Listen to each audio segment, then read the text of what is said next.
So ayan mga ka-sounds, ito yung ginawa nating frame. Ayan. Kung makikita nyo mga ka-sounds, inispat-ispatan na muna natin. Saka tayo mag full weld para mabilis yung trabaho natin sa paggawa ng ating just sitting frame. Dito mga ka-sounds, gagawa tayo ng 36 piraso na ganito kasi target natin sa ngayon na ilalagay natin doon sa ating pig farm, bali 36 na saw or 36 na inahin yung target natin. Kaya gagawa din tayo ng 36 na ganito. So sa ngayon, ito lang muna yung nagawa natin. But ang kaiba nito mga ka-sound sa ating ginawang justating dati sa ating mga vlog, walang involved na 12mm na bakal. So dito, nag-design tayo ng panibago. So nilagyan natin ng 12mm so para makatipid-tipid tayo kahit papano.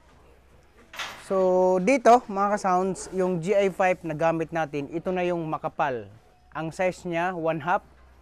Kasi yung dati, dalawang klaseng GI pipe, meron ng hardware. Merong manipis, merong makapal. So ito, may kamahalan to. So binili natin to ang 20 feet mga ka-sounds. Nagre-range siya ng 480 pesos ang isang 20 feet lang. So nagpa-deliver tayo ng almost kulang-kulang na 100 plus or much more than pa, dati 100. But ngayon, nagdagdag naman tayo so hindi ko nabilang. But yung unang deliver natin, so nagbayad tayo ng 160,000 sa GI5. Kasi dati, yung GI pipe na gamit natin, yun yung manipis. Gaya ng sinabi ko, dalawang klaseng GI pipe meron ng hardware. Merong manipis, merong makapal.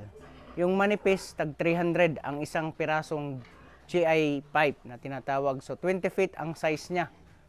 Ayan. Ito, kasi makapal, 480 ang isa.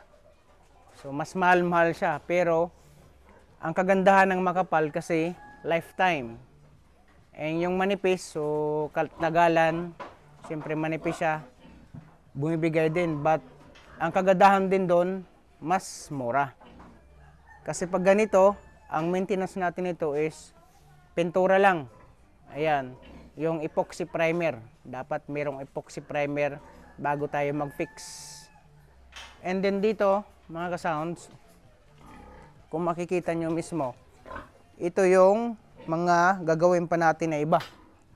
Ayan. Dito. Ito pa, yung gagawin natin dito.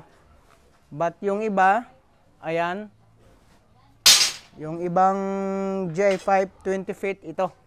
So nandito pa ang iba. Dito nagkating-kating tayo para sa ating mga frame na 7 piraso dito. So kung makikita nyo, ito yung 12mm natin. And then the rest, ito pa, bubuhin pa natin gamit yung bender natin mismo. Ayan. So ngayon, tatapusin natin yung isa.